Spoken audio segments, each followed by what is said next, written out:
সালাম আলাইকুম শেখ, আমরা শুরু করতে পারি।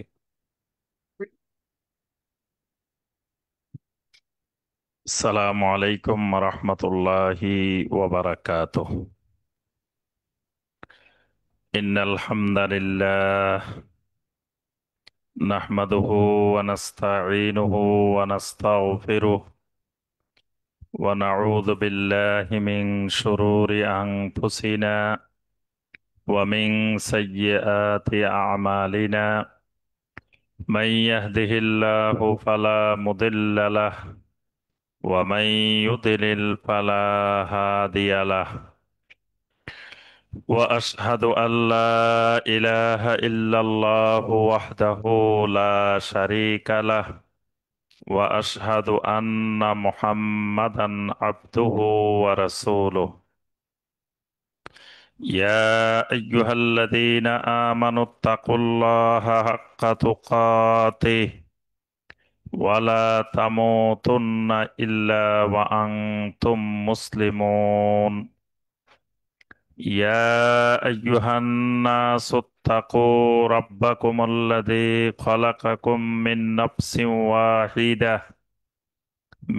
نفس واحدة وخلق منها زوجها وبث منهما رجالا كثيرا ونساء. واتقوا الله الذي تساءلون به والأرحام إن الله كان عليكم رقيبا. يا أيها الذين آمنوا اتقوا الله وقولوا قولا سديدا يصلح لكم أعمالكم ويغفر لكم ذنوبكم. ومن يطع الله ورسوله فقد فاز فوزا عظيما. أما بعد، فإن خير الحديث كتاب الله، وخير الهدي هدي محمد صلى الله عليه وسلم، وشر الأمور محدثاتها، وكل محدثة بدعة، وكل بدعة ضلالة، وكل ضلالة في النار. اللهم صل على محمد وعلى آل محمد كما صليت على إبراهيم وعلى آل إبراهيم إنك حميد مجيد. اللهم بارك على محمد وعلى آل محمد كما باركت على إبراهيم وعلى آل إبراهيم إنك حميد مجيد. রোড টু সাকসেস কর্তৃক আয়োজিত প্রতি সপ্তাহের নিয়মিত ধারাবাহিক হালাকায় অনলাইন এবং অফলাইনের মাধ্যমে উপস্থিত সম্মানিত দিনদার মুসলিম ভাই এবং বোনেরা, আল্লাহ রব্বুল আলমিনের দরবারে কোটি কোটি শুক্রিয়া যে মহান রব্বুল আলমিন আমাদেরকে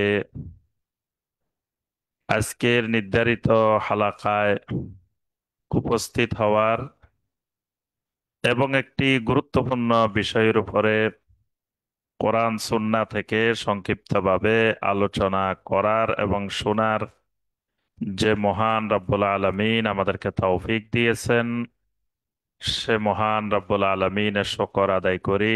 সকলে বলি আলহামদুলিল্লাহ। সম্মানিত ভাই ও বোনেরা, আজকের হালাকায় আমাদের আলোচনার বিষয় আশুরার গুরুত্ব এবং তাৎপর্য এবং আমাদের করণীয় কি, এই বিষয়ে আমাদের আলোচনা। তো আজকের আলোচনাটাকে আমরা এভাবে আলোচনা করার চেষ্টা করব ইনশাআল্লাহ। প্রথমত, যে মাসটি মুহাররম মাস, এই মাসটি সম্পর্কে, এই মাসটির ফজিলত সম্পর্কে আমরা একটু আলোচনা করার চেষ্টা করব ইনশাআল্লাহ। এরপরে আশুরা কি, এই ব্যাপারে নবী সাল্লাল্লাহু আলাইহি ওয়াসাল্লাম আমাদেরকে আশুরা সম্পর্কে কি জানিয়েছেন। এরপরে আশুরার সাথে যে ঘটনাটি সম্পৃক্ত, সেই ঘটনাটি সম্পর্কে আমরা কিছু আলোচনা করব ইনশাআল্লাহ। এরপরে আশুরা কেন্দ্রিক যে সমস্ত বানোয়াট কথা, মিথ্যা কথা সমাজে প্রচলিত আছে, সেই বিষয়টি আমরা আলোচনা করব। এরপরে এই দিনে আমাদের করণীয় কি, এটি আলোচনা করব। সর্বশেষ আরেকটি বিষয় আলোচনা করব। 61 হিজরির 10 মুহররম হুসাইন ইবনে আলী রাদিয়াল্লাহু তাআলা আনহুমার যেই শাহাদাত, কারবালার যে ঘটনাটি, তো সেই ঘটনাটি সম্পর্কেও আমরা সংক্ষিপ্তভাবে আলোচনা করব ইনশাআল্লাহ। তো প্রথমে আমরা আসি, বর্তমানে যে মাসটি আমাদের সামনে এসেছে, এই মাসটির নাম হলো মুহররম মাস। এই মাসটি অত্যন্ত ফজিলতময়, বরকতময় একটি মাস। কোরআনে কারিমে সূরা আত-তাওবার 36 নম্বর আয়াতে কারিমায় আল্লাহ রাব্বুল আলামিন বলেন, ইন্না ইদ্দাতাশ শুহুরি ইনদাল্লাহি ইসনা আশারা শাহরান ফি কিতাবিল্লাহ ফি কিতাবিল্লাহি ইয়াওমা খালাকাস সামাওয়াতি ওয়াল আরদ মিনহা আরবাআতুন হুরুম যালিকাদ দীনুল কাইয়্যিম। এখানে আল্লাহ রাব্বুল আলামিন ঘোষণা করেন, যেদিন আল্লাহ সুবহানাহু ওয়া তাআলা আসমান জমিনকে সৃষ্টি করেছেন, সেদিন থেকে মাসের গণনা আল্লাহ পাক নির্ধারণ করেছেন 12টি। এর মধ্যে আল্লাহ রাব্বুল আলামিন বলেন মিনহা আরবাআতুন হুরুম, এর মধ্যে 4টি মাস হলো হুরুমের মাস, সম্মানিত মাস। তো এই 4টি মাস একেবারে আসমান জমিন যেদিন আল্লাহ রাব্বুল আলামিন সৃষ্টি করেছেন, সেদিন থেকেই এই 4টি মাসকে সম্মানিত মাস, হারামের মাস হিসাবে আল্লাহ রাব্বুল আলামিন নির্ধারণ করেছেন। যেমন আমরা জানি মসজিদে হারাম, তারপরে মদিনার হারাম, একটা সীমানা আছে হারামের, একটা সীমানা মক্কা মুকাররমার, মদিনা মুনাওয়ারা হারামের একটি সীমানা আছে। হারাম এরিয়া, হারাম এলাকা মানে এটা একটি সম্মানিত এলাকা, এর ভিতরে কিছু বিধিনিষেধ মেনে চলতে হয়। ঠিক বছরের 12টি মাসের মধ্যে 4টি মাস হারামের মাস, এই মাসগুলো সম্মানিত মাস। তো সেই মাসগুলো হলো জুল কাদা, জুল হিজ্জা, মুহররম, রজব। তো এই মুহররম মাস এই 4টি হারাম মাসের একটি মাস। তাহলে আমরা সহজে বুঝতে পারি যে এই 4টি মাস অত্যন্ত ফজিলতময় মাস, বরকতময় মাস, যে মাসগুলোতে আল্লাহ রাব্বুল আলামিন যুদ্ধ বিগ্রহ করা, মারামারি করা, ফিতনা ফাসাদ সৃষ্টি করা, এগুলোকে আল্লাহ রাব্বুল আলামিন হারাম করে দিয়েছেন, নিষিদ্ধ করে দিয়েছেন।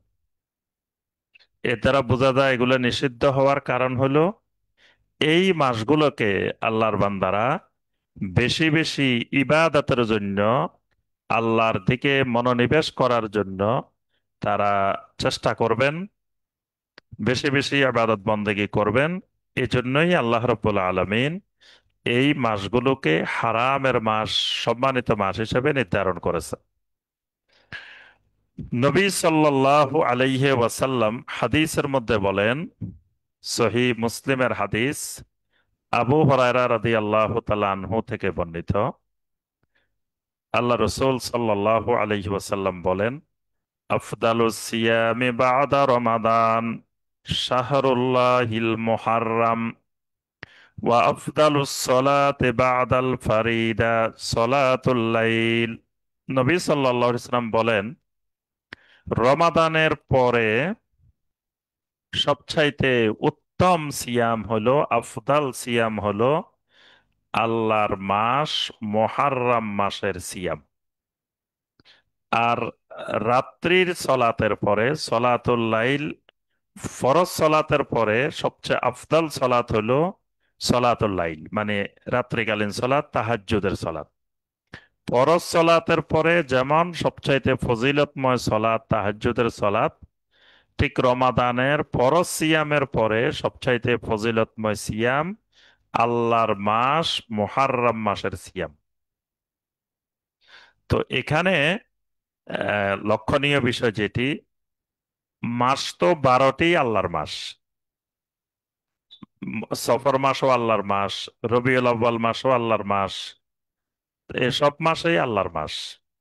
কিন্তু মুহাররমের সাথে শাহরুল্লাহ, আল্লাহর মাস, এ আল্লাহ রব্বুল আলমিনকে সম্পৃক্ত করা, এর দ্বারা বোঝা যায় এই মাসটি অত্যন্ত সম্মানিত মাস। কারণ আল্লাহ সুবহানাহু ওয়া তাআলার যখন নেসবত হয়, আল্লাহর সাথে যখন সম্পর্কিত হয় কোনো জিনিস, তখন তার মর্যাদা বেড়ে যায়। এজন্য যারা আল্লাহ রব্বুল আলমিনের একান্ত অনুগত বান্দা, যারা আল্লাহ রব্বুল আলমিনকে, আল্লাহ সুবহানাহু ওয়া তাআলার মুহসিনিন বান্দা, মুত্তাকিন বান্দা, এদেরকে কোরআনে কারিমে আল্লাহ রব্বুল আলমিন আল্লাহর সাথে সম্পৃক্ত করে। আল্লাহ পাক বলেন, ওয়া ইবাদুর রহমান আল্লাযীনা ইয়ামশুনা আলাল আরদি হাওনা। এবাদুর রহমান, রহমানের বান্দা। তো রহমানের বান্দা তো পৃথিবীতে যত মানুষ আছে সবাই তো আল্লাহর বান্দা। কিন্তু যখন আল্লাহর সাথে এই বান্দাগুলোকে সম্পৃক্ত করে নিয়েছেন, তার অর্থ হলো এই বান্দাগুলোর মর্যাদা অন্যান্য বান্দার থেকে আলাদা। তো এই মাসটিকেও নবী সাল্লাল্লাহু আলাইহি ওয়াসাল্লাম আল্লাহ রাব্বুল আলামিনের সাথে সম্পৃক্ত করে শাহরুল্লাহ বলেছেন।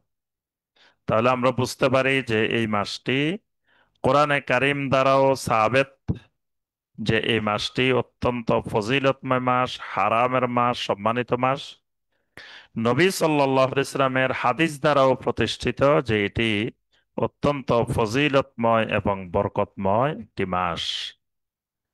এই মাসের মধ্যে আছে, এই মাসের 10ম তারিখকে বলা হয় ইয়ৌমে আশুরা। আশুরা মানে স্মরণীয় 10ম দিবস। অর্থাৎ এই মাসের 10 তারিখটা একটি স্মরণীয় দিন। এই স্মরণীয় হওয়ার কারণে এই দিনটাকে বলা হয় আশুরা। আশুরা আশারা থেকে। তো এই দিনটি স্মরণীয় হওয়ার কারণে এই দিনটার নাম আশুরা। তাহলে এবার আমরা দ্বিতীয় বিষয়ে আসি। তবে এর সাথে আরেকটি জিনিস খেয়াল রাখতে হবে। এই মুহররম মাসে গুনাহ করলে, হারামের মাসে গুনাহ করলে, এই গুনাহটাও অন্যান্য মাসের গুনাহ করার চাইতে বেশি, অধিক হয়ে যায়, বড় ধরনের গুনাহ হয়ে যায়। এই জন্য ইমাম ইবনে কাসির রাহমাহুল্লাহ বলেন, ওয়া কাযালিকা শাহরুল হারাম তুগলাজু ফীহিল আসাম। শাহরুল হারামে, সম্মানিত মাসে কেউ যদি গুনাহ করে, তো ওই গুনাহটাও গাঢ় হয়ে যায়, গভীর হয়ে যায়, বড় হয়ে যায়। তাহলে বোঝা গেল এই মুহররম মাসটি গুনাহ থেকে বেঁচে থাকার মাস, গুনাহ থেকে দূরে থাকার মাস। এবার আসি আমরা দ্বিতীয় বিষয়, যে এই মাসের 10ম তারিখে ইয়ৌমে আশুরা, আশুরার দিন। আশুরাটা কি? এ সম্পর্কে নবী সাল্লাল্লাহু আলাইহি ওয়াসাল্লাম আমাদেরকে কি বললেন? এ ব্যাপারে সহি আল বুখারী এবং সহি মুসলিমে একটি হাদিস বর্ণিত হয়েছে। ওই হাদিসের মধ্যে নবী সাল্লাল্লাহু আলাইহি ওয়াসাল্লাম আশুরাটা কি এ সম্পর্কে বর্ণনা করেছেন। আন ইবনে আব্বাস রাদিয়াল্লাহু তাআলা আনহুমা আন্না রাসূলুল্লাহি সাল্লাল্লাহু আলাইহি ওয়াসাল্লাম কাদিমাল মাদিনা। ইবনে আব্বাস রাদিয়াল্লাহু তাআলা আনহুমা থেকে বর্ণিত, তিনি বলেন রাসূলুল্লাহ সাল্লাল্লাহু আলাইহি ওয়াসাল্লাম মদিনায় আগমন করলেন। ফাওয়াজাদাল ইয়াহুদা সিয়ামান ইয়াওমা আশুরা। নবী সাল্লাল্লাহু আলাইহি সাল্লাম দেখতে পেলেন ইহুদিরা এই মুহররম মাসের 10 তারিখে সিয়াম পালন করতেছে। فقال لهم رسول الله صلى الله عليه وسلم। আল্লাহ রসুল সাল্লাল্লাহু আলাইহি ওয়াসাল্লাম ইহুদীদেরকে জিজ্ঞাসা করলেন, মা হাদাল ইয়াউমুল্লাযী তাসুমুনাহু, এটা কোন দিন যেদিন তোমরা সিয়াম পালন করতেছ?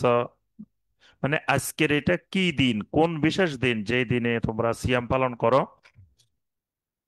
তখন ইহুদিরা বলে উঠল, হাজা ইয়াউমুন আযীম, এই দিনটা তো একটা মহান দিবস। আনজাল্লাহু ফীহি মূসা ওয়া কওমাহু, এই দিন আল্লাহ রাব্বুল আলামিন মূসা আলাইহিস সালাম এবং তার কওমকে নাজাত দিয়েছিলেন, মুক্তি দান করেছিলেন। ওয়া গাররাকা ফিরআউনা ওয়া কওমাহু, ফেরাউন এবং ফেরাউনের কওমকে এই দিন আল্লাহ পাক ডুবিয়ে দিয়েছিলেন।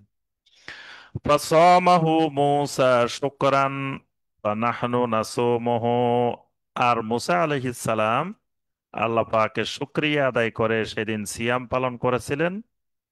এই কারণে আমরাও সিয়াম পালন করি।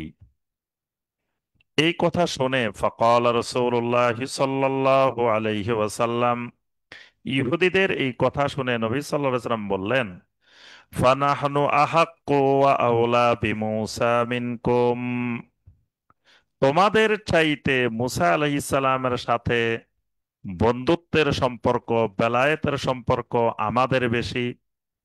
মুসা আলাইহিস সালামের সাথে তোমাদের চাইতে আমাদের হক বেশি। ফাসামাহু রাসূলুল্লাহি সাল্লাল্লাহু আলাইহি ওয়াসাল্লাম ওয়া আমারা বিসিয়ামিহি, যে এরপরেই নবী সাল্লাল্লাহু আলাইহি ওয়াসাল্লাম আশুরার দিনে সিয়াম পালন করলেন এবং সাহাবায়ে কেরামদেরকে সিয়াম পালন করার আদেশ দিলেন। ইহুদিদের থেকে নবী সাল্লাল্লাহু আলাইহি ওয়াসাল্লাম যখন কথাটা শুনেছিলেন, তখন ফাতহুল বারির মধ্যে, বুখারীর ব্যাখ্যা ফাতহুল বারির মধ্যে এসেছে, আওহা ইলাইহি বিসিদকিহিম, ইহুদিরা যে কথাটা বলছে এই কথাটা যে সঠিক, এটি আল্লাহ রাব্বুল আলামিন নবী সাল্লাল্লাহু আলাইহি ওয়াসাল্লামকে ওহীর মাধ্যমে জানিয়েছেন। তো জানানোর কারণে নবী সাল্লাল্লাহু আলাইহি ওয়াসাল্লাম বলছেন যে আমরা তো মুসার সাথে আরো অধিক বন্ধুত্বের সম্পর্ক, অধিক হকদার, এই বিষয়টা তো আমাদেরও স্মরণ করে রাখা দরকার।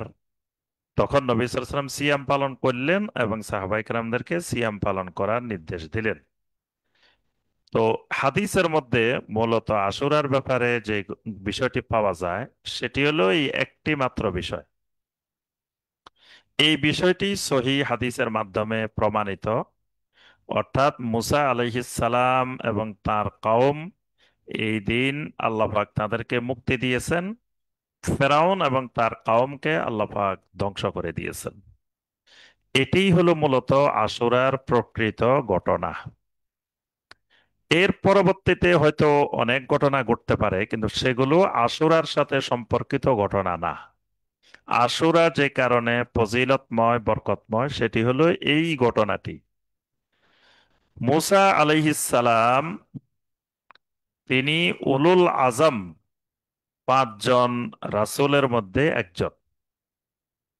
সমস্ত আম্বিয়া আলাইহিমুস সালামের মধ্যে সবচাইতে মর্যাদাবান 5 জন আল্লাহ রসুল, যাদেরকে বলা হয় উলুল আজমে মিনার রসুল। নূহ আলাইহিস সালাম, ইব্রাহিম আলাইহিস সালাম, মুসা আলাইহিস সালাম, ঈসা আলাইহিস সালাম মোহাম্মদুর রাসূলুল্লাহ সাল্লাল্লাহু আলাইহি ওয়াসাল্লাম। এই পাঁচজন হলেন উলুল আজমে মিনার রসুল। তাহলে মুসা আলাইহিস সালাম এদেরই একজন।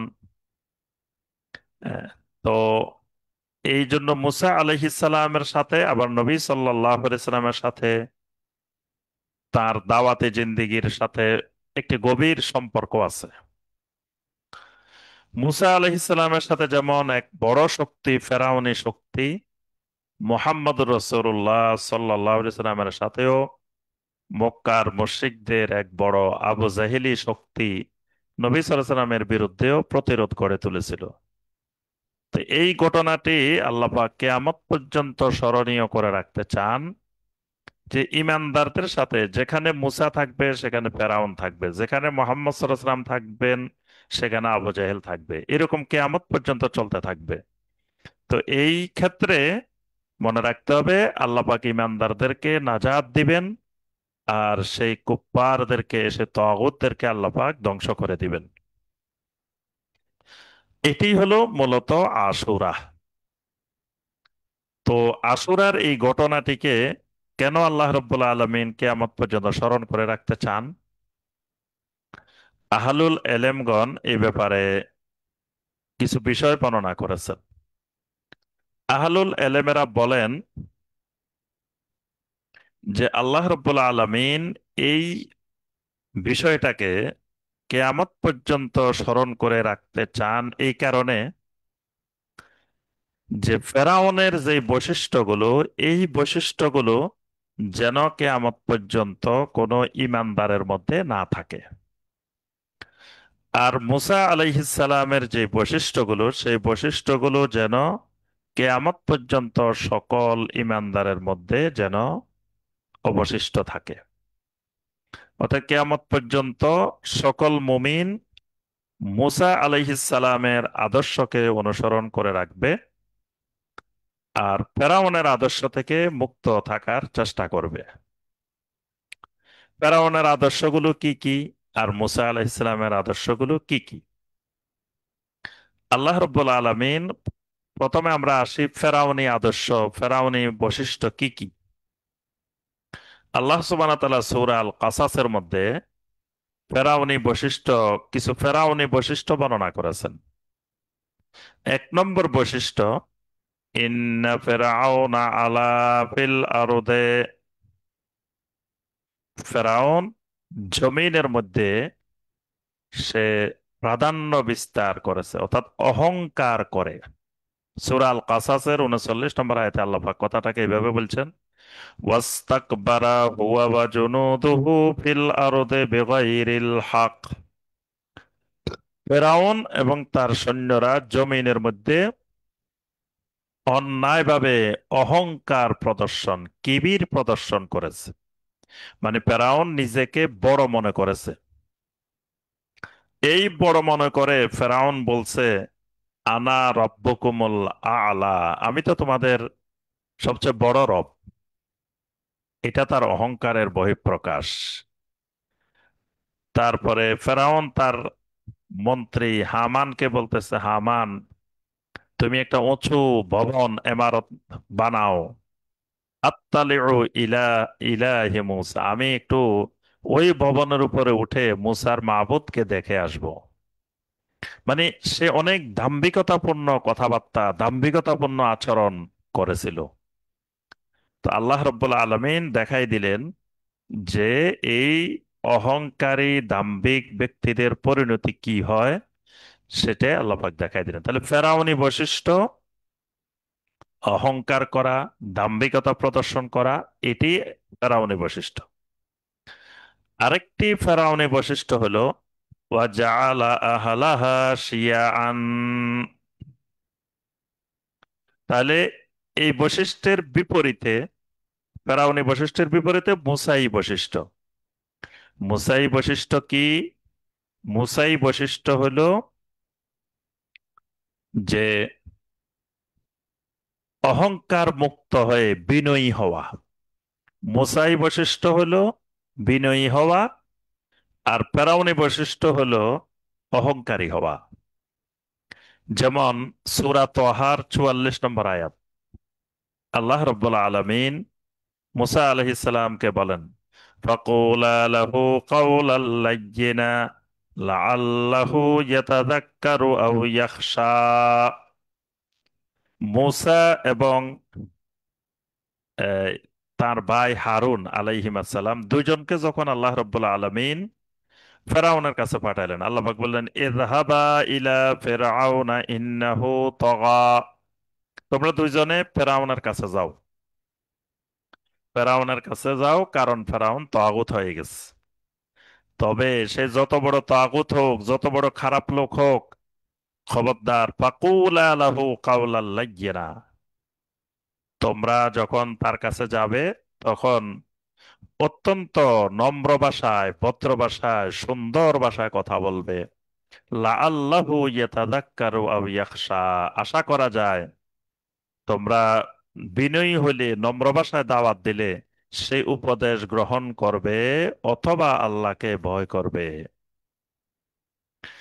এই বৈশিষ্ট্য, এই কাওলাল লাইয়্যিনা, আল্লাহ সুবহানাহু ওয়া তাআলা সমস্ত নবী রাসূলদেরকে আল্লাহ পাক দিয়েছেন। নবী সাল্লাল্লাহু আলাইহি ওয়াসাল্লামের ব্যাপারে আল্লাহ পাক বলছেন যে আল্লাহর কত রহমত আপনার উপরে, যে লিনতা লাহুম, যে আল্লাহ রাব্বুল আলামিন আপনাকে নম্রভাষী, বিনয়ী বানিয়েছেন। ওয়ালাউ কুনতা ফাজ্জান গালিজাল কলবে লানফাদ্দু মিন হাওলিক, আপনি যদি কর্কশভাষী হইতেন, কঠোর হৃদয়ের অধিকারী হইতেন, তাহলে লোকেরা আপনার পাশে কখনোই অবস্থান করত না।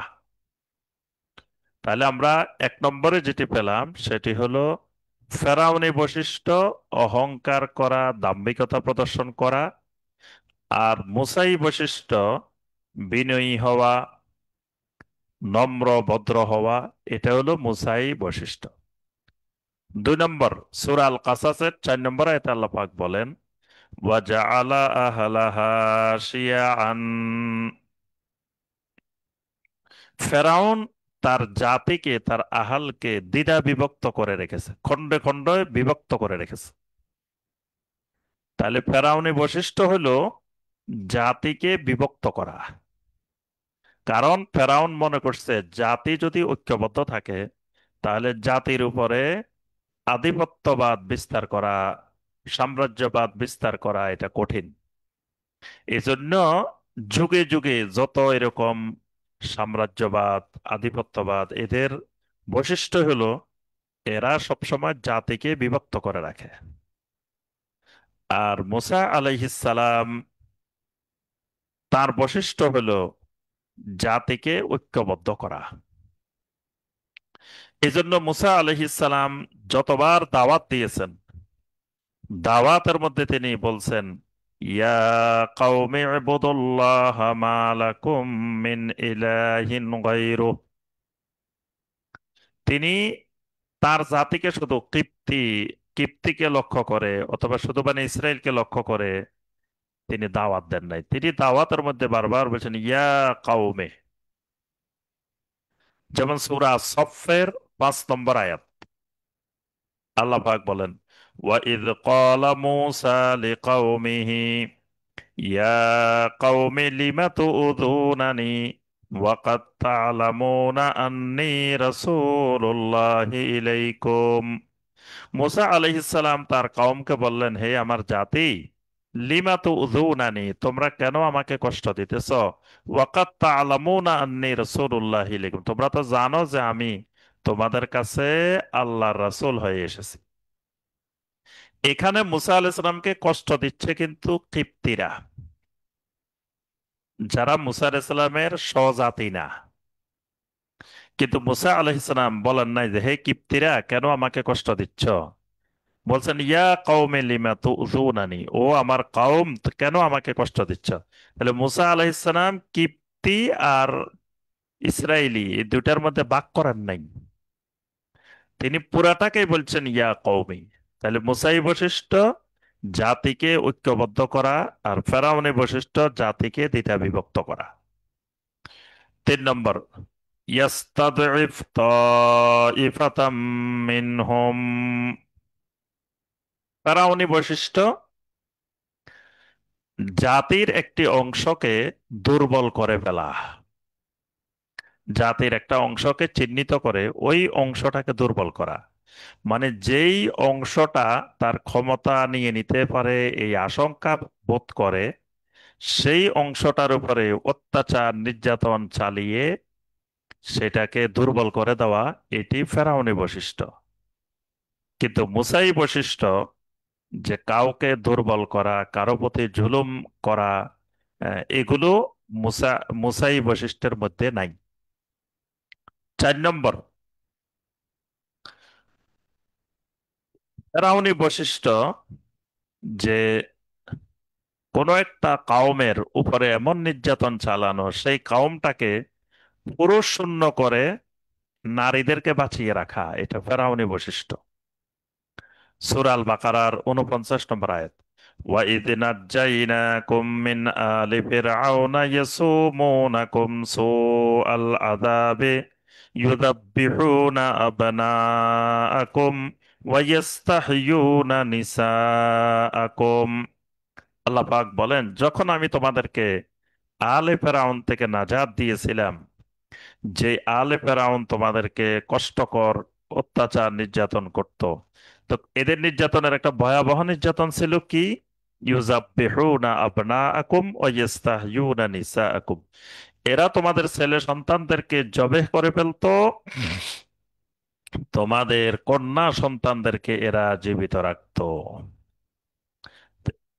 আজকের পৃথিবীতেও আমরা এই ফেরাউনি আদর্শ আমরা দেখতে পাই।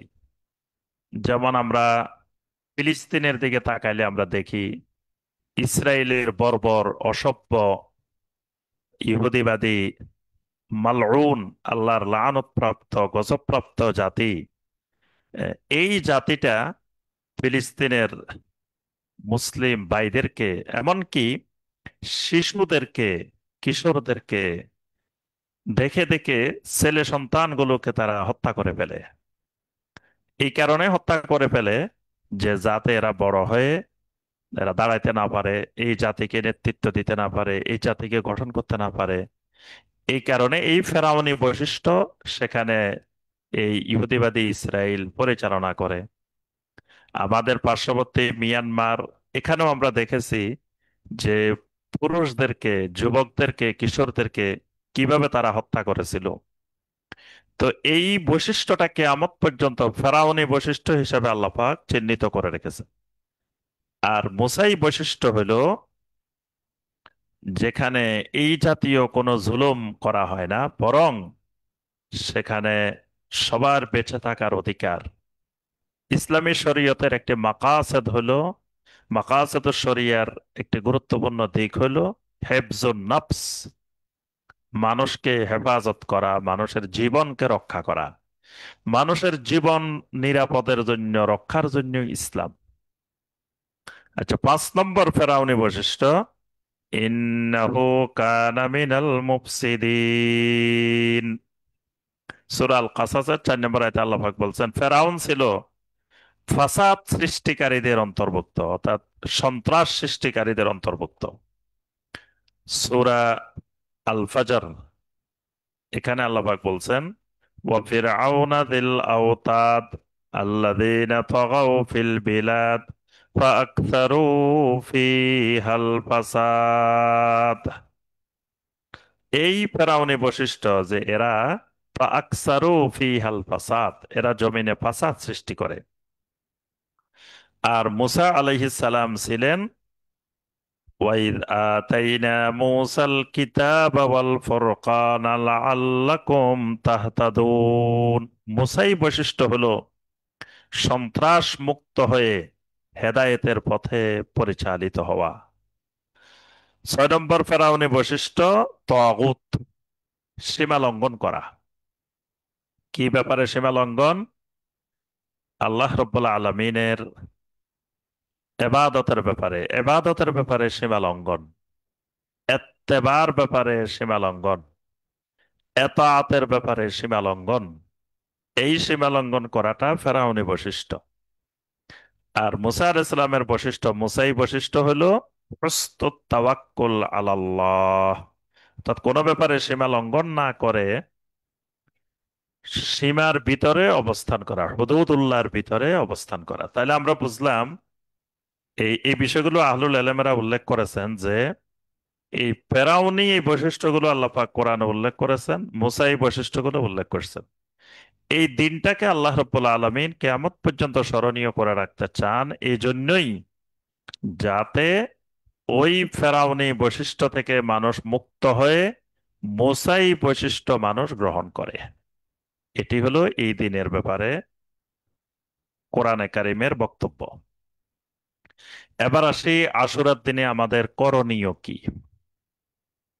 আশুরার দিনে করণীয় মাত্র একটি, আর কোনো করণীয় নাই। সেই করণীয়টা কি? আমরা ওই যে বুখারী মুসলিমের ওই হাদিসটিতে আমরা দেখেছি যে ফাসামাহু রাসূলুল্লাহি সাল্লাল্লাহু আলাইহি ওয়াসাল্লাম ওয়া আমারা বিসিয়ামিহি। নবী সাল্লাল্লাহু আলাইহি ওয়াসাল্লাম নিজেও সিয়াম পালন করলেন, সাহাবায়ে কেরামদেরকেও সিয়াম পালন করার নির্দেশ দিলেন। নবী সাল্লাল্লাহু আলাইহি ওয়াসাল্লাম এই আশুরার সিয়ামের ফজিলত বর্ণনা করে বলেন, ইউকাফিরু সানাতাল মাদিয়াহ। আশুরার দিনের সিয়াম বিগত 1 বছরের গুনাহের জন্য কাপ্পারা হয়ে যায়। সুবহানাল্লাহ। অর্থাৎ আশুরার সিয়ামটা বিগত পিছনের 1 বছরের গুনাহকে দূর করে দেয়। এত ফজিলতময় সিয়াম। তো যেহেতু এই একই দিনে ইহুদিরও সিয়াম পালন করে, ইসলাম মুখালাফাতুল ইয়াহুদ ওয়ান নাসারা, বিজাতীয় সংস্কৃতি যাতে মুসলিমদের মধ্যে অনুপ্রবেশ না করে, বিজাতীয় সংস্কৃতি থেকে মুসলিমেরা যাতে মুক্ত থাকে, এই কারণে এই সিয়ামের ক্ষেত্রেও নবী সাল্লাল্লাহু আলাইহি ওয়াসাল্লাম নির্দেশ দেন যে তোমরা যেহেতু ইহুদিরা যেহেতু 10 তারিখে সিয়াম পালন করে, তোমরা এর আগে অথবা পরে আরেকটি সিয়ামকে একত্রিত করে তোমরা ইহুদিদের মুখালাফাত করো। অর্থাৎ তোমরা দুটি সিয়াম পালন করো, হয় 9-10 অথবা 10-11। প্রথম কথা, 10 তারিখের সিয়ামটা সুন্নাহ। 10 তারিখের সিয়াম পালন করা সুন্নাহ। কেউ যদি একটা সিয়ামও পালন করে তো সে এই নবী সাল্লাল্লাহু আলাইহি ওয়াসাল্লাম যে ফজিলত বলছেন, ইউকাফিরু সানাতাল মাদিয়া, অতীতের 1 বছরের গুনাহ মাফ হবে, এই 10 তারিখে সিয়াম পালন করলে এই ফজিলত সে পেয়ে যাবে। এরপরে উত্তম হলো, সুন্নাহ হলো 9-10। যেহেতু নবী সাল্লাল্লাহু আলাইহি ওয়াসাল্লাম বলছেন, সহিহ মুসলিমের হাদিস, লা ইন বাকিতু ইলা কাবিলিন লা আসুমান্না তাসে, যদি আল্লাহ পাক আমাকে আগামী বছর বাঁচিয়ে রাখেন আমি 9 তারিখেও সিয়াম পালন করব। তাহলে উত্তম হলো আগের দিন, 10 তারিখের আগের দিনও সিয়াম পালন করা। কোনো ব্যক্তি যদি আগের দিন কোনো কারণে না পারে তাহলে তিনি পরের দিন, তো 10-এর সাথে 11 তারিখেও রাখা জায়েজ, 11 তারিখও তিনি রাখতে পারেন। তাহলে 10 তারিখ সুন্নাহ, 9-10 এটিও সুন্নাহ, 10-11 এটি জায়েজ। এইভাবে 2 দিন সিয়াম পালন করা, এটি হলো আশুরার করণীয় বিষয়। এবার আসি আমরা আশুরা সম্পর্কে। সমাজে অনেক ঘটনা বলি আমরা শুনি, বিশাল ঘটনার ফিরিস্তি আমরা শুনতে পাই। তো সেই বিষয়গুলো সম্পর্কে আমরা একটু আলোচনা করব। আহ, আশুরা সম্পর্কে 2টি ঘটনা হাদিসে পাওয়া যায়, যে ঘটনাগুলো অত্যন্ত দুর্বল, অনির্ভরযোগ্য সূত্রে বর্ণিত হয়েছে। যেমন আশুরার দিনে আদম আলাইহিসসালামের তাওবা কবুল হয়েছে, এটি মাজমাউজ জাওয়ায়েদের মধ্যে এসেছে, কিন্তু অত্যন্ত দুর্বল সূত্রে, দঈফ জিদ্দান, অর্থাৎ এটি গ্রহণযোগ্য না। এই কথাটা সঠিক না, কিন্তু সঠিক না হইলেও কথাটা হাদিসের মধ্যে এসেছে, মানে অত্যন্ত দুর্বল দঈফ জিদ্দান সূত্রে হাদিসে এসেছে। নূহ আলাইহিসসালামের প্লাবন এবং সেই প্লাবন থেকে 10 তারিখে রক্ষা পাওয়া, এটি মুসনাদে আহমদের একটি রেওয়ায়েতে এসেছে। এটিও অনির্ভরযোগ্য সূত্র, নির্ভরযোগ্য না। তাহলে এই দুটি ঘটনা হাদিসে এসেছে অনির্ভরযোগ্য সূত্রে। আর বাকি যতগুলো ঘটনা আছে এগুলোকে ইমাম ইবনুল জাওজি রাহমাহুল্লাহ, ইমাম ইবনুল কাইয়িম রাহমাহুল্লাহ, ইবনুল জাওজি তার আল মাওদুআতের মধ্যে, ইবনুল কাইয়িম তার আল মানারুল মুনিফের মধ্যে, ইমাম জাহাবি মিজানুল এতেদালের মধ্যে, ইবনে হাজার আসকালানি লিসানুল মিজানের মধ্যে, ইমাম সৈয়ুতি মোল্লা আলী কারি, তারা সকলেই বলছেন বাকি এই ঘটনাগুলো সব বানোয়াট এবং মিথ্যা। যেমন বিষাদ সিন্ধুর মধ্যে এই আশুরা কেন্দ্রিক যত ঘটনা যত কথা বলা আছে 95 ভাগেই আহলুল এলেমেরা বলেন মিথ্যা কথা। ডক্টর আব্দুল্লাহ জাহাঙ্গীর রাহমাহুল্লাহর হাদিসের নামে জালিয়াতি, এখানে তিনি বলছেন যে বিষাদ সিন্ধুর 95%ই মিথ্যা কথা।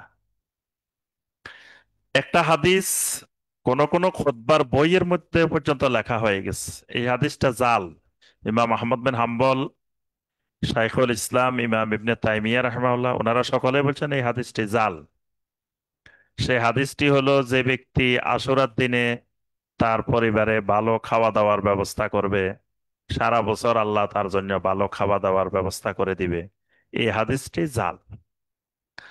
এরপরে মিথ্যা যে ঘটনাগুলো সেগুলো হলো আশুরার দিনে আসমান জমিন সৃষ্টি হয়েছে, পাহাড় পর্বত নদ নদী সৃষ্টি হয়েছে, কলম সৃষ্টি হয়েছে, লৌহ মাহফুজ সৃষ্টি হয়েছে, ইদ্রিস আলাইহিসসালামের ঘটনা, তারপরে দাউদ আলাইহিসসালামের ঘটনা, সুলাইমান আলাইহিসসালামের ঘটনা, আইয়ুব আলাইহিসসালামের ঘটনা, ইব্রাহিম আলাইহিসসালামের ঘটনা, ইউনুস আলাইহিসসালামের ঘটনা, ইউসুফ আলাইহিসসালামের ঘটনা, ইয়াকুব আলাইহিসসালামের ঘটনা, এগুলো সব মিথ্যা এবং বাতিল, অর্থাৎ এগুলো আসরের সাথে সম্পর্কিত হয়ে কোনো হাদিসে কোথাও বর্ণিত হয় নাই। আচ্ছা, এবার আসি আমরা এরপরে যে বিষয়টি সেটি হলো এই 10এ মুহাররম, 10এ মুহাররম, আহ, এই আশুরার দিনে নবী সাল্লাল্লাহু আলাইহি ওয়াসাল্লামের ওয়াফাতের 50 বছর পরে 61 হিজরিতে কারবালায় একটি ঘটনা সংঘটিত হয়। যে ঘটনাটি ইসলামের ইতিহাসে অত্যন্ত মর্মান্তিক এবং হৃদয় বিদারক একটি ঘটনা, এবং এই ঘটনার মাধ্যমে মুসলিম উম্মার মধ্যে বিশাল আকারে ফিতনার আবির্ভাব ঘটে। অর্থাৎ এই কারবালার ঘটনা তার পরবর্তীতে মুসলিম উম্মার মধ্যে অসংখ্য ফিতনার উদ্ভব ঘটায় এবং মুসলিম উম্মাকে খণ্ড বিখণ্ড করে ফেলে এই ঘটনাটি। তো সেই হৃদয় বিদারক ঘটনা হুসাইন ইবনে আলী রাদিয়াল্লাহু তাআলা আনহুর শাহাদাত। তো এই বিষয়টা আমরা আলোচনা করব। এই বিষয়ের মধ্যে কয়েকটি পার্ট আলোচনা করব আমরা। প্রথম কথা, এই ঘটনাটা যখন সংঘটিত হয় তখন অনেক সাহাবায়ে কেরাম জীবিত ছিলেন। প্রসিদ্ধ সাহাবী আব্দুল্লাহ ইবনে আব্বাস রাদিয়াল্লাহু তাআলা আনহুমা, আব্দুল্লাহ বিন ওমর রাদিয়াল্লাহু তাআলা আনহুমা, আবু সাইদ খুদরি রাদিয়াল্লাহু তাআলা আনহু, জাবের বিন আব্দুল্লাহ রাদিয়াল্লাহু তাআলা আনহুমা, আব্দুল্লাহ বিন জুবাইর রাদিয়াল্লাহু তাআলা আনহু, এরা সকলেই তখন এই 61 হিজরির এই ঘটনার সময় জীবিত ছিলেন। এই ঘটনা বর্ণনা করতে গিয়ে আমরা দেখি কোন কোন মানুষ মুআবিয়া রাদিয়াল্লাহু তাআলা আনহুকে গালিগালাজ করেন, মুআবিয়া রাদিয়াল্লাহু তাআলা আনহুকে খারাপ বলেন, বিভিন্ন মন্তব্য করেন মুআবিয়া রাদিয়াল্লাহু তাআলা আনহুর ব্যাপারে। তো প্রথমে আমাদেরকে জানতে হবে যে সাহাবায়ে কেরামের ব্যাপারে আমাদের আহলুস সুন্নাহ ওয়াল জামাতের আকীদা কি হবে। আকীদায়ে তহাবির মধ্যে আহলুস সুন্নাহ ওয়াল জামাতের আকীদা বর্ণনা করে বলা হয়েছে ওয়া নুহিব্বু আসহাবা রাসূলিল্লাহি সাল্লাল্লাহু আলাইহি ওয়াসাল্লাম। আমাদের আহলুস সুন্নাহ ওয়াল জামাতের আকীদা হবে আমরা নবী সাল্লাল্লাহু আলাইহি সাল্লামের সাহাবীদেরকে মহব্বত করব, ভালোবাসবো। ওয়ালা নুফরিতু ফি হুব্বে আহাদিম মিনহুম, তবে তাদের কারো ভালোবাসার ক্ষেত্রে আমরা সীমা লঙ্ঘন করব না, অতিরঞ্জন করব না। এবং তাদেরকে যারা অপছন্দ করবে তাদেরকে আমরাও অপছন্দ করব। তাদের একজন থেকেও আমরা কখনো বিমুখ হব না। ওয়ালা নাজকুরুহুম ইল্লা বিখায়ের, কল্যাণ ছাড়া সাহাবা ইকরামের আমরা কোনো কিছু আলোচনা করব না।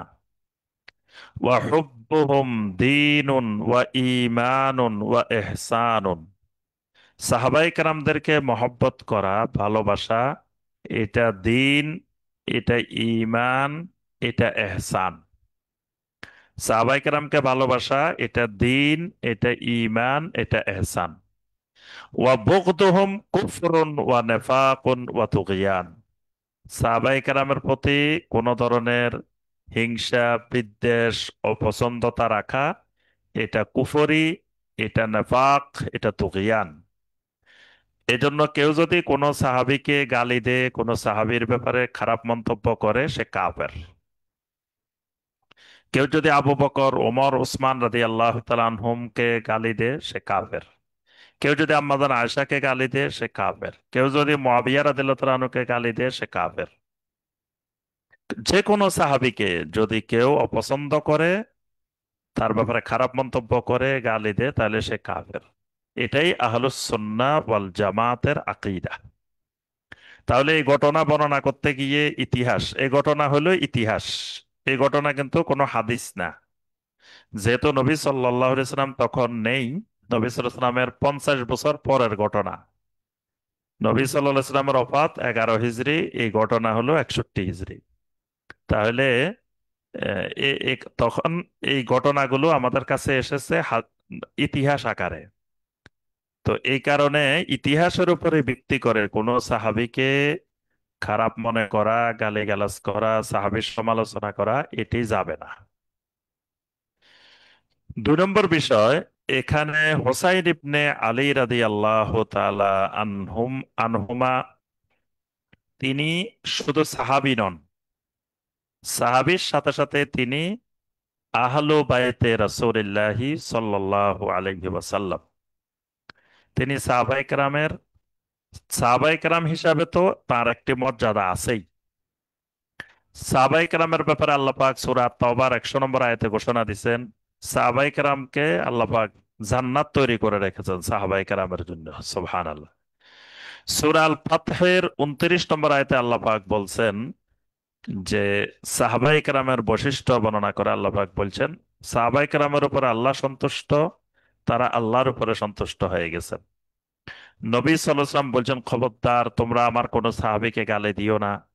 তোমরা যদি উহুদ পাহাড় পরিমাণ স্বর্ণ আল্লাহর রাস্তায় দান করো, আমার সাহাবীরা এক মুদ পরিমাণ যে দান করতেন, সেই দানের সমপর্যায়ে তোমরা পৌঁছতে পারবে না। সূরা আল হাশরের 9 নম্বর আয়াতে আল্লাহ পাক বলেছেন, ওয়ায়ুসিরুনা আলা আনফুসিহিম ওয়ালাউ কানা বিহিম খাসাসা, সাহাবায়ে কেরামরা নিজেরা ক্ষুধার্ত, নিজেরা পিপাসার্ত, সেই মুহূর্তেও তারা নিজেরা না খেয়ে, নিজেরা না পান করে তার অপর ভাইকে অগ্রাধিকার দিয়েছেন। আল্লাহ পাক সাহাবায়ে কেরামের প্রশংসায় এই আয়াত নাজিল করেছেন। এইভাবে এই উম্মতের ব্যাপারে, এই উম্মতের মধ্যে সবচাইতে শ্রেষ্ঠ ব্যক্তি নবী সাল্লাল্লাহু আলাইহি ইসলামের পরে আবু বকর, আবু বকরের পরে ওমর, ওমরের পরে ওসমান, ওসমানের পরে আলী, আলীর পরে আশারায়ে মুবাশশিরিন 10 জন সাহাবী, তারপরে মুহাজিরিন সাহাবী, তারপরে আনসার সাহাবী, তারপরে যারা হিজরতের আগে আল্লাহ রাস্তায় দান করেছেন এই সাহাবীরা, তারপরে বাকি সাহাবীরা। এভাবে কোরআনে কারিম দ্বারা বোঝা যায় সাহাবায়ে কেরামের এই মর্যাদা। সুতরাং হুসাইন ইবনে আলী রাদিয়াল্লাহু তাআলা আনহু তিনি একজন সাহাবী। আর ইয়াজিদ ইবনে মুআবিয়া, তিনি নবী সাল্লাল্লাহু আলাইহি সাল্লামকে দেখেন নাই, নবী সাল্লাল্লাহু আলাইহি সাল্লামের যুগে জন্মগ্রহণ করেন নাই, এজন্য তিনি সাহাবাইদের অন্তর্ভুক্ত ছিলেন না। হোসাইন ইবনে আলী রাদিয়াল্লাহু তাআলা আনহু শুধু সাহাবী না, পাশাপাশি তিনি আহলে বাইত। তো আহলে বাইতেরও একটি আলাদা মর্যাদা আছে। সূরা আল আহজাবের 33 নম্বর আয়াতে আল্লাহ পাক বলছেন, ইন্নামা ইউরিদুল্লাহু লিইয়ুযহিবা আনকুমুর রিজসা আহলাল বাইতি ওয়া ইউতাহহিরাকুম তাতহীরা। আল্লাহ পাক চান, হে আহলে বায়তেরা, তোমাদের থেকে সমস্ত অপবিত্রতা আল্লাহ পাক দূর করে দিবেন এবং তোমাদেরকে আল্লাহ পাক পরিপূর্ণ পবিত্র করে দিবেন। সুবহানাল্লাহ। সেই প্রসিদ্ধ কুমের হাদিস, কুম নামক কূপ, নবী সাল্লাল্লাহু আলাইহি ওয়াসাল্লাম বিদায় হজ থেকে যাওয়ার সময় তখন মক্কা মদিনার মাঝখানে একটি কূপ আছে, গাদিরে খুম। ওই খুম কূপের নিকটে দাঁড়িয়ে সহিহ মুসলিমের হাদিস, নবী সাল্লাল্লাহু আলাইহি ওয়াসাল্লাম একটি খুতবা দিলেন। সেই খুতবার মধ্যে নবী সাল্লাল্লাহু আলাইহি ওয়াসাল্লাম বললেন যে আমার আশঙ্কা হচ্ছে যে কোনো সময় আমার কাছে মালাকুল মাউত চলে আসবেন, আমার রবের দূত চলে আসবেন। বা তখন আমি রবের ডাকে আমি সাড়া দিয়ে দিব। তবে আমি তোমাদের কাছে তারাক্তু ফীকুম আমরাইনে সাকিলাইন, তোমাদের কাছে অত্যন্ত ভারী দুটি জিনিস আমি রেখে যাইতেছি। তোর মধ্যে এক নম্বর যেটি, সেটি হলো কিতাবুল্লাহ, আল্লাহর কিতাব রেখে যাচ্ছি। দ্বিতীয় যে জিনিসটি তোমাদের কাছে রেখে যাচ্ছি সেটি হলো আলা উযাক্কিরুকুমুল্লাহ ফি আহলে বাইতি, আমি তোমাদেরকে আমার আহলে বায়েতের ব্যাপারে স্মরণ করিয়ে দিচ্ছি। তাহলে আহলে বায়েত কারা? আহলে বায়েত হলেন বনু হাশেম। বনু হাশেমের সবাই আহলে বায়েত। মানে বনু হাশেমের যত লোক ঈমান আনছেন, সবাই, যত সাহাবী ছিলেন বনু হাশেমের, সবাই রাসূলের আহলে বায়েত। যেমন আলে আলী, আলী রাদিয়াল্লাহু তাআলার পরিবার আহলে বায়েত। আলে আব্বাস, নবী সাল্লাল্লাহু আলাইহি ওয়াসাল্লামের চাচা আব্বাস, আব্বাসের পুরা পরিবার আহলে বায়েত। আলে জাফর, আবু তালেবের ছেলে জাফর, নবী সাল্লাল্লাহু আলাইহি ওয়াসাল্লামের চাচাতো ভাই, জাফরের পুরা পরিবার আহলে বায়েত। আলে আকিল, আকিলের পরিবার আহলে বায়েত। আলুল হারেস বিন আব্দুল মুত্তালিব, নবী সাল্লাল্লাহু আলাইহি ওয়াসাল্লামের চাচা হারেস, হারেসের পুরা পরিবার, তারাও আহলে বায়েত। বনু মুত্তালিব, বনু মুত্তালিবের সবাই যারা ঈমান আনছেন তারা সবাই আহলে বায়েত। আজওয়াজুন নবী সাল্লাল্লাহু আলাইহি সাল্লাম, নবী সাল্লাল্লাহু আলাইহি সাল্লামের স্ত্রীরা সব আহলে বায়েত। যুররিয়াতুন নবী সাল্লাল্লাহু আলাইহি সাল্লাম, নবী সাল্লাল্লাহু আলাইহি সাল্লামের ছেলে মেয়েরা সবাই আহলে বায়েত। মাওয়ালি বনি হাশেম ও বনি মুত্তালিব, বনু হাশেমের বনু মুত্তালিবের যত গোলাম আছে, গোলামেরাও আহলে বায়েত। তাহলে নবী সাল্লাল্লাহু আলাইহি সাল্লামের আহলে বায়েতটা অনেক ব্যাপক। পাঁচ ধরনের আহলে বায়েত আছে নবী সাল্লাল্লাহু আলাইহি সাল্লামের আহলু বাইতে রাসূলুল্লাহি সাল্লাল্লাহু আলাইহি ওয়াসাল্লাম। এই আহলু বায়েতকে সম্মান করা, আহলু বায়েতকে ভালোবাসা, এটাও ইমানদারদের উপরে ফরজ। কেউ যদি একজন আহলে বায়েতের প্রতি অসম্মান প্রদর্শন করে, সে কাফের হয়ে যাবে, তার ইমান থাকবে না। তাহলে হুসাইন ইবনে আলী রাদিয়াল্লাহু তাআলা আনহুমা, তিনি সাহাবাই কারাম, সাহাবীদের অন্তর্ভুক্ত, আবার তিনি আহলে বাইতে রাসূলুল্লাহ সাল্লাল্লাহু আলাইহি সাল্লামেরও অন্তর্ভুক্ত। এই জন্য তার এই শাহাদাত অত্যন্ত মর্মান্তিক, হৃদয় বিদারক, উম্মার জন্য বড় মর্মান্তিক বিষয়। তবে এর থেকে আরো মর্মান্তিক বিষয় ওমর রাদিয়াল্লাহু তাআলা আনহুর শাহাদাত। ওমর বিন খাত্তাব রাদিয়াল্লাহু তাআলা আনহু এর আগে শাহাদাত বরণ করেছেন। ওসমান ইবনে আফফান রাদিয়াল্লাহু তাআলা আনহুর শাহাদাত, আলী রাদিয়াল্লাহু তাআলা আনহুর শাহাদাত, এগুলো আরো কঠিন, হৃদয় বিদারক। কারণ তারা এই উম্মতের মধ্যে শ্রেষ্ঠ মানুষ। নবী সাল্লাল্লাহু আলাইহি সাল্লামের পরে মর্যাদার দিক থেকে যারা শ্রেষ্ঠ মানুষ, এর আগে তাদেরও শাহাদাত ঘটেছে। এই জন্য তাদের শাহাদাত আরো হৃদয় বিদারক, আরো মর্মান্তিক। কিন্তু দেখা গেছে আমরা এই শাহাদাতের বিষয়টা যেভাবে আমরা মানে জানি, কিন্তু ওই শাহাদাতের বিষয়গুলো আমরা ওইভাবে জানি না, বা ওগুলাকে গুরুত্ব দিই না, ওগুলার ব্যাপারে কোনো আলোচনাও আমরা করি না। আচ্ছা, এখানে আমরা আসি এবার এই বিষয়ে। এই ঘটনাটি আশুরার, মানে এই 10 মুহররমের কারবালার যে ঘটনাটি ঘটে, এই ঘটনাটি আসলে সেখানে কি ঘটেছিল? অসংখ্য ঐতিহাসিক এই কারবালার ঘটনাটি বর্ণনা করেছেন। ইমাম ইবনে কাসির রাহমাহুল্লাহ আল বিদায়া ওয়ান নেহায়ার মধ্যে বিস্তারিত আলোচনা করেছেন। শাইখুল ইসলাম ইবনে তাইমিয়া রাহমাহুল্লাহ তার মাজমু আল ফাতওয়ার মধ্যে বিস্তারিত আলোচনা করেছেন। তো আমরা আল বিদায়া ওয়ান নেহায়ার যে আলোচনাটা, সেখান থেকে আমরা সংক্ষিপ্ত মূল কথাটা আমরা আলোচনা করব। সেটি হলো, যখন মুআবিয়া রাদিয়াল্লাহু তাআলা আনহুর মৃত্যু হয়, মুআবিয়া রাদিয়াল্লাহু তাআলা আনহু মারা গেলেন। মারা যাওয়ার পরে তার ছেলে ইয়াজিদ, ইয়াজিদ ইবনে মুআবিয়া, তো সে দায়িত্ব নিল, খেলাফতের দায়িত্ব, রাষ্ট্রের দায়িত্ব সে গ্রহণ করলো। কিন্তু আহলে আহলে ইরাক, আহলে কুফা, তারা ইয়াজিদের নেতৃত্ব মেনে নিতে অপছন্দ করলো। অপছন্দ করার কারণে তারা, আহলে ইরাকেরা, হুসাইন রাদিয়াল্লাহু তাআলা আনহুর কাছে একটি চিঠি পাঠাইলেন। সেই চিঠিতে তারা বললেন, লিয়াখরুজা ইলাইহিম লিয়ুবাইউহু আলাল ইমারা। হুসাইন রাদিয়াল্লাহু তাআলা আনহু যেন কুফায় আসেন, তারা হুসাইন রাদিয়াল্লাহু তাআলা আনহুর হাতে রাষ্ট্রের বায়াত, ইমারতের বায়াত গ্রহণ করবেন। এই ভিত্তিতে হুসাইন রাদিয়াল্লাহু তাআলা আনহু মুসলিম বিন আকিল, মুসলিম বিন আকিল তিনিও আহলে বাইতের সদস্য, মুসলিম বিন আকিল রাদিয়াল্লাহু তাআলা আনহুকে তিনি পাঠাইলেন যে কুফায় গিয়ে অবস্থা পর্যবেক্ষণ করার জন্য। তখন যখন তিনি এই মুসলিম বিন আকিল রাদিয়াল্লাহু তাআলা আনহু সেখানে পৌঁছলেন, পৌঁছার পরে তিনি দেখতে পেলেন যে কুফার লোকদের অবস্থা, আহলে কুফার অবস্থা পরিবর্তন হয়ে গেছে। আহলে কুফার লোকেরা ইয়াজিদ ইবনে মুআবিয়া দায়িত্ব নেওয়ার পরে এবং কুফার অঞ্চলের দায়িত্ব ওবায়দুল্লাহ বিন জিয়াদকে দেওয়ার পরে কুফাবাসীর মনের অবস্থা, বাহ্যিক অবস্থা পরিবর্তন হয়ে গেছে।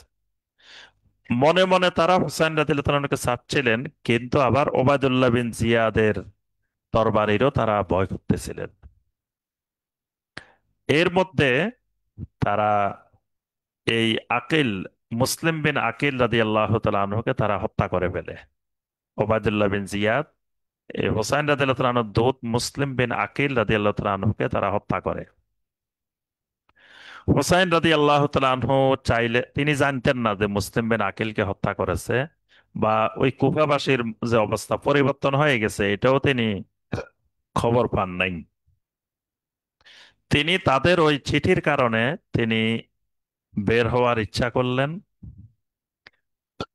কিন্তু তখন তারা, তাকে যারা ভালোবাসতেন, হোসাইন রাদিয়াল্লাহু তাআলা আনহুকে যারা মহব্বত করতেন, ভালোবাসতেন, এরা হোসাইন রাদিয়াল্লাহু তাআলা আনহুকে বাধা দিলেন। বিশেষ করে আব্দুল্লাহ ইবনে আব্বাস রাদিয়াল্লাহু তাআলা আনহুমা, আব্দুল্লাহ ইবনে ওমর রাদিয়াল্লাহু তাআলা আনহুমা, আবু সাঈদ আল খুদরি রাদিয়াল্লাহু তাআলা আনহু, জাবের বিন আব্দুল্লাহ রাদিয়াল্লাহু তাআলা আনহুমা, তারপরে মেসওয়ার বিন মাখরামা রাদিয়াল্লাহু তাআলা আনহু, আব্দুল্লাহ বিন জুবাইর রাদিয়াল্লাহু তাআলা আনহু, ওনারা সবাই হুসাইন রাদিয়াল্লাহু তাআলা আনহুকে বললেন, না, আপনি যাওয়াটা ঠিক হবে না, আপনি এখানেই থাকেন, আপনি এখান থেকে, আপনি আহলে কুফার বাসীদের কথায় আপনি সেখানে যাবেন না। কিন্তু হুসাইন রাদিয়াল্লাহু তাআলা আনহু তিনি কুফাবাসীকে এমন অগাধ বিশ্বাস করলেন, তিনি এই সমস্ত সাহাবায়ে কেরামদের কথা তিনি গ্রহণ করেন নাই। না করে ফাসার আল হুসাইন ইলাল ইরাক, তিনি ইরাকের উদ্দেশ্যে রওনা দিয়ে দিলেন।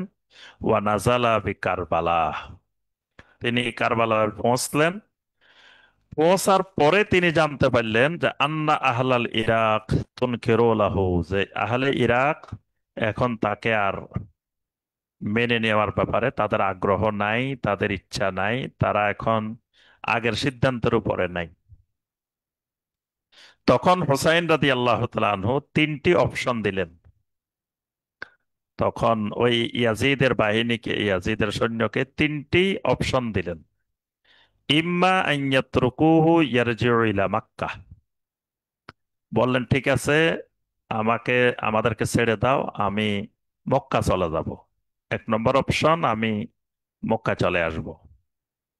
দুই নম্বর অপশন, ওয়া ইম্মা আন ইয়াসিরা ইলা ইয়াজিদ ইবনে মুআবিয়া, দুই নম্বর অপশন, আমাকে ইয়াজিদ ইবনে মুআবিয়ার কাছে নিয়ে যাও, ইয়াজিদ ইবনে মুআবিয়ার কাছে যেতে দাও, আমি সেখানে গিয়ে সরাসরি কথা বলবো। অথবা আমাকে জিহাদ ফি সাবিলিল্লাহর জন্য প্রস্তুতি নেওয়ার জন্য আমাকে সময় দাও। তিনটা অপশন, হয় মক্কা আসবেন, অথবা ইয়াজিদ ইবনে মুআবিয়ার সাথে সরাসরি দেখা করবেন, অথবা তিনি জিহাদ ফি সাবিলিল্লাহর প্রস্তুতি নিয়ে তাদের সাথে জিহাদ করবেন। কিন্তু ইয়াজিদ ইবনে মুআবিয়ার সৈন্যরা বলল, না, আমরা তিনটার কোনোটাই গ্রহণ করব না, তুমি আমাদের কাছে আত্মসমর্পণ করতে হবে। আবাল হুসাইন, হুসাইন রাদিয়াল্লাহু তাআলা আনহু আত্মসমর্পণ করতে অস্বীকার করলেন। এই আত্মসমর্পণ না করার কারণে ফাকাতালুহু, তারা হুসাইন রাদিয়াল্লাহু তাআলা আনহুকে হত্যা করলেন। ফাকাতালা মাজলুমান শাহিদান রাদিয়াল্লাহু আনহু, তাকে মাজলুম হিসাবে জুলুম করে অন্যায়ভাবে শহীদ করে। তো এই ছিল সংক্ষিপ্ত মূল আহ, কারবালার ঘটনা। তো এই ঘটনাটি মুহররম মাসের 10 তারিখেই সংঘটিত হয়। অত্যন্ত হৃদয় বিদারক এই ঘটনাটি, মর্মান্তিক এই ঘটনাটি। তো এখন এখানে আমাদের আরেকটা বিষয় জেনে রাখা দরকার, ইয়াজিদ ইবনে মুআবিয়ার ব্যাপারে আমাদের আহলুস সুন্নাহ ওয়াল জামাতের আকীদা কি হবে। ইয়াজিদ ইবনে মুআবিয়াকে আমরা কি মনে করব, মানে ইয়াজিদ ইবনে মুআবিয়াকে আমরা কি কাফের মনে করব, নাকি মুসলিম মনে করব, নাকি তাকে লানত দিব, না কি করব, এই ব্যাপারে আহলুস সুন্নাহ ওয়াল জামাতের করণীয় কি। শাইখুল ইসলাম ইমাম ইবনে তাইমিয়া রাহিমাহুল্লাহ, তিনি আহলুস সুন্নাহ ওয়াল জামাতের আকীদা এই বিষয়ের উপরে বর্ণনা করে তিনি বলেন যে ইফতারাকান নাস ফি ইয়াজিদ ইবনে মুআবিয়া সালাসা ফিরাক, ইয়াজিদ ইবনে মুআবিয়ার ব্যাপারে মানুষেরা যুগে যুগে তিন ভাগে বিভক্ত হয়ে গেছে। ইয়াজিদ ইবনে মুআবিয়ার ব্যাপারে যুগে যুগে মানুষেরা তিন ভাগে বিভক্ত ছিল। তরফান ওয়া ওয়াসাত, দুই দল সীমা লঙ্ঘন করে ফেলেছে, আরেক দল মধ্যপন্থা অবলম্বন করেছে। এক দল, তারা বলছে ইন্নাহু কানা কাফেরান মুনাফিকান।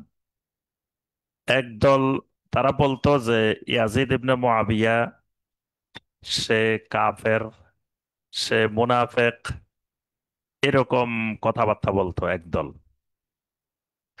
এবং কাউলুর রাফেদা আল্লাযীনা ইউকাফিরুনা আবা বকর ওয়া উমর ওয়া উসমান, এটা ছিল বিশেষ করে রাফেজিরা, যারা রাফেজি শিয়া। এই রাফেজিরা যারা আবু বকর ওমর ওসমানকে কাফের মনে করে, আবু বকর ওমর ওসমান রাদিয়াল্লাহু তাআলা আনহুমকে যারা লানত করে, এরা ইয়াজিদ ইবনে মুআবিয়াকে কাফের এবং মুনাফিক বলে, এবং তারা লানত দেয়। ইয়াজিদ ইবনে মুআবিয়ার নাম শুনলে তারা বলে লানাতুল্লাহি আলাই। আচ্ছা, আরেকটা শ্রেণী আছে নাসেবি, নাসেবি সম্প্রদায়, সিরিয়া এই লোকেরা বসবাস করে, এরা হলো নাসেবি। নাসেবিরা আবার বলে যে আন্নাহু কানা রাজুলান সালিহান ওয়া ইমামুন আদিলুন। রাজেব নাসেবিরা বলে যে ইয়াজিদ ইবনে মুআবিয়া একজন নেককার মানুষ এবং একজন ন্যায়পরায়ণ ইমাম। ওয়া আন্নাহু কানা মিনাস সাহাবা, তারা ইয়াজিদ ইবনে মুআবিয়াকে সাহাবীর অন্তর্ভুক্ত করে।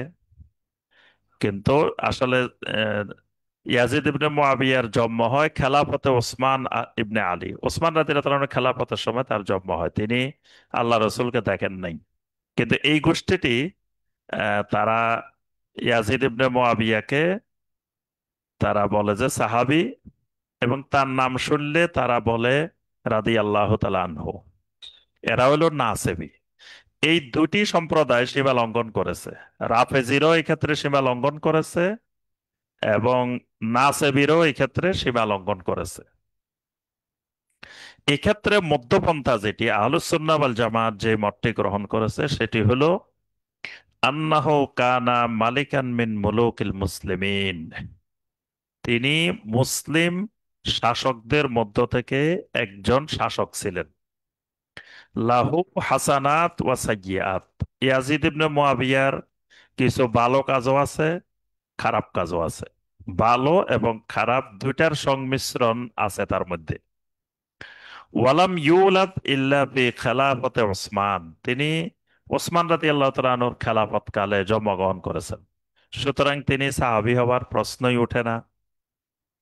ওয়ালাম ইয়াকুন কাফেরান, তবে মনে রাখতে হবে তিনি কাফের ছিলেন না। কারণ কাফের হওয়ার জন্য যে বিষয়গুলো, সেই বিষয়গুলো তার মধ্যে সরাসরি পাওয়া যায় নাই। ওয়ালাম ইয়াকুন সাহেবান ওয়ালা মিন আউলিয়া ইল্লাহি সালেহিন। তবে তিনি যেমন সাহাবীও ছিলেন না, তেমন তিনি সলেহীন, দিনদার, মুত্তাকিন মানুষও ছিলেন না। তার ব্যাপারে অনেক কথাবার্তা আহলুল আকল এলেম এদের থেকে অনেক কথাবার্তা আসছে। তো সুতরাং এই ক্ষেত্রে আমাদেরকে যেটি করতে হবে সেটি হলো যে লা তাসুব্বুহু ওয়ালা তুহিব্বুহু। ইয়াজিদ ইবনে মুআবিয়াকে আমরা গালিও দিব না, ইয়াজিদ ইবনে মুআবিয়াকে মহব্বতও করব না। মানে ইয়াজিদ ইবনে মুআবিয়াকে মহব্বত করে আমরা রাদিয়াল্লাহু তাআলা আনহু বা রহমতুল্লাহ আলাইহি বলবো না, আবার তাকে গালি দিয়ে আমরা লানাতুল্লাহি আলাইহিও বলবো না। আমরা শুধু বলবো ইয়াজিদ ইবনে মুআবিয়া। তবে মুআবিয়াকে আমরা রাদিয়াল্লাহু তাআলা আনহু বলবো, কিন্তু ইয়াজিদকে আমরা কিছুই বলবো না, শুধু ইয়াজিদই বলবো। আহ, আর তার ফয়সালা আল্লাহর উপরে সুপর্দ করা হবে। অর্থাৎ আল্লাহ সুবহানাহু ওয়া তাআলাই তার ফয়সালা করবেন। সে যদি অন্যায় করে, তার ব্যাপারে অনেক কথাবার্তা আছে। সে ওবায়দুল্লাহ বিন জিয়াদকে সে হোসেন রাদিয়াল্লাহু তাআলাকে হত্যা করার নির্দেশ দেন নাই। এরা সীমা লঙ্ঘন করে তাকে হত্যা করেছে, এবং তার তার হত্যার খবর শুনে তিনি ব্যথিত হয়েছেন। তিনি এ ব্যাপারে কোনো আনন্দ প্রকাশ করেন নাই, বা ওই দিনটাকে তিনি আনন্দের দিন হিসাবে গ্রহণ করেন নাই। অনেক কথাবার্তা তার ব্যাপারে বর্ণিত আছে যুগে যুগে। ইমাম ইবনে কাসির, ইমাম আজ-জাহাবি, তারপর শাইখুল ইসলাম ইমাম ইবনে তাইমিয়া, ইমাম গাজ্জালি, অনেকেই তার ব্যাপারে অনেক কথা বর্ণনা করেছেন। তো এই কারণে আমরা তাকে মহব্বতও করব না, তাকে গালিগালাজও করব না। দুইয়ের মাঝামাঝি আমাদের আহলুস সুন্নাহ ওয়াল জামাতের অবস্থান হবে। ইমাম আহমদ বিন হাম্বল রাহিমাহুল্লাহ এই কথাটি বর্ণনা করেছেন। তো তাহলে আমরা বুঝতে পারলাম যে এই হবে আমাদের আহলুস সুন্নাহ ওয়াল জামাতের অবস্থান। তবে সর্বশেষ যে কথাটি আমাদেরকে খেয়াল রাখতে হবে, আশুরা কিন্তু এই ঘটনার সাথে সম্পৃক্ত না। মূলত আশুরার ঘটনা মুসা আলাহিসাল্লাম এবং ফেরাউনের সেই ঘটনাটিকে স্মরণ করেই আশুরা। আর এই ঘটনাটি ওই তারিখে হয়েছে, এবং ওই তারিখে কিয়ামত পর্যন্ত অসংখ্য মানুষ জন্মগ্রহণ করতে পারে, অসংখ্য মানুষ মারা যেতে পারে, অসংখ্য ঘটনা ওই দিনে ঘটতে পারে, কিন্তু সেগুলা আশুরার সাথে সম্পৃক্ত বিষয় না। এগুলো ইতিহাসের বিষয়, তারিখের বিষয়। তো ইতিহাসের বিষয় আমরা সবাই জানি। ইতিহাস বিভিন্ন সময় বিকৃত হয়, ইতিহাস বিভিন্নভাবে রচিত হয়। আমরা আমাদের চোখের সামনে কত ঘটনা আমরা নিজের চোখে দেখি, আবার সেটা কদিন পরে দেখি যে বিকৃত হয়ে যায়। 1971 সালের বাংলাদেশের যে যুদ্ধ হয়, স্বাধীনতা যুদ্ধ, সেটি যারা দেখেছেন তারা এখনো অসংখ্য মানুষ জীবিত আছেন, কিন্তু তাদের চোখের সামনে কতবার ইতিহাস লেখা হয়েছে। একবার বলা হয় এটা বিকৃত, একবার বলা হয় এটা ঠিক, একবার বলা হয় এটা ঠিক। আবার এই যে আমাদের চোখের সামনেই 5 আগস্ট, 36 জুলাইয়ের ছাত্র জনতার যে অভ্যুত্থান, সেখানেও আমরা দেখি এই 1 বছর এখনো শেষ হয় নাই, এর মধ্যে ইতিহাস বিকৃতির, ইতিহাস বিভিন্নভাবে রচনা করার বিষয় চলতেছে। তো ইতিহাস এজন্য এটা বিশ্বাস করা, ইতিহাস ইতিহাস এটা হাদিসও না, এটা ওহীও না। এই জন্য ইতিহাস বিভিন্ন আলোকে রচিত হয়। ইতিহাসের উপরে ভিত্তি করে কাউকে লানত করা বা কাউকে মহব্বত করা এটি সঠিক নয়। এটাকে ইতিহাস হিসাবে রাখতে হবে। আর আশুরা যেটি, এটি একটি ইবাদত। এটি নবী সাল্লাল্লাহু আলাইহি ওয়াসাল্লাম যেভাবে বর্ণনা করেছেন ওইভাবেই রাখতে হবে। তো সম্মানিত ভাই ও বোনেরা, আশা করি আমরা সংক্ষিপ্তভাবে আশুরার বিষয়গুলো আমরা তুলে ধরার চেষ্টা করেছি। আল্লাহ রাব্বুল আলামিন আমাদের সবাইকে এই মুহাররম মাস, হারামের মাসকে যথাযথ মর্যাদা দেওয়ার তৌফিক দান করুন, এবং এই মাসে আমাদেরকে বেশি বেশি আল্লাহর ইবাদত করার, হারাম কাজগুলো থেকে বিরত থাকার আল্লাহ পাক আমাদেরকে তৌফিক দান করুন। আল্লাহ সুবহানাহু ওয়া তাআলা আমাদেরকে যথাযোগ্যভাবে আশুরার শিক্ষা আমাদেরকে গ্রহণ করার আল্লাহ পাক তৌফিক দান করুন। আমিন ইয়া রাব্বাল আলামিন। সুবহানাকা আল্লাহুম্মা বিহামদিকা আশহাদু আল্লা ইলাহা ইল্লা আনতা আস্তাগফিরুকা ওয়া আতুবু ইলাইক। আসসালামু আলাইকুম ওয়া রাহমাতুল্লাহি ওয়া বারাকাতুহু।